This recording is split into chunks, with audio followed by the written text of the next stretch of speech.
பேரன்பு வணக்கம். அதிகாலை 5 மணிக்குள்ள எந்திரிச்சு பச்சை தண்ணில குளிச்சுட்டு உங்களோடு நீங்கள் ஒரு வாக்கிங். மிக சிறப்பா, ஆனந்தமா, அற்புதமா இன்றைய நாளை கொண்டாடலாம். இன்று புதன்கிழமை.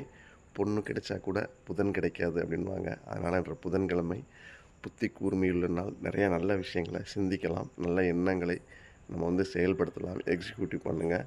ரொம்ப சிறப்பாக இருக்கும். புதனுக்கு உள்ளதே புத்தி கூர்மை தான். அதனால் புதன் பகவானை போற்றி இன்றைய நாளை தொடங்குவோம். இன்று ஒரு நாள் இந்த பூமியில் நம்ம வாழ்கிறதுக்கு இறைவன் வாய்ப்பளித்திருக்கான். இன்றைக்கு சம்மர் நிறையா ஸ்டார்ட் ஆக ஆரம்பிச்சிருச்சு. நல்ல வெயில்.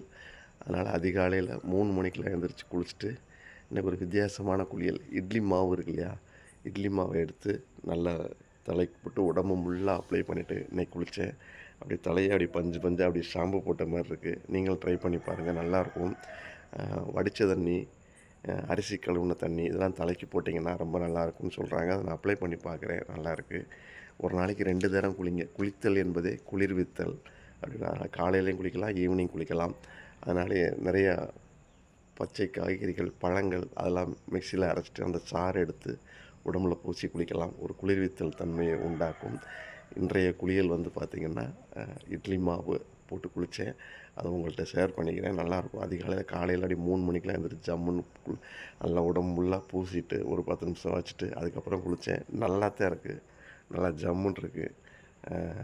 இது எல்லாருமே ஃபாலோ பண்ணலாம். முடிஞ்சவங்க ஃபாலோ பண்ணிக்கலாம். ஏன்னா எப்பயுமே இயற்கை குளியல் தானே நம்முடைய குளியல். அதனால் இயற்கை சம்மந்தமாக சீயக்காய் அரைச்சி வச்சு பயன்படுத்தலாம் அப்படின்னு ஏற்கனவே சொல்லியிருக்கேன். எப்போயுமே சீயக்காய் அரைச்சி வச்சுருங்க. வாரத்தில் ஒரு நாள் எண்ணெய் தேய்த்து குளித்தல் ரொம்ப சிறப்பாக இருக்கும். 21 டே சேலஞ்ச். 21 நாள் ஒரு விஷயம் தொடர்ந்து பண்ணிட்டோம்னா அந்த விஷயம் தொற்றிக்கொள்ளும்.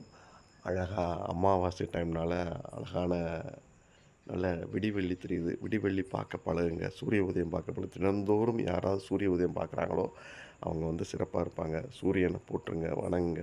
இன்றைய நாள் அற்புதமான நாளாக அமையட்டும். வாழ்க வளமுடன், வாழ்க வளமுடன். இன்னும் கோழி கூவனை பற்றி இன்னொரு வீடியோ போடுவோம். நன்றி. வாழ்க வளமுடன். சிறப்பு.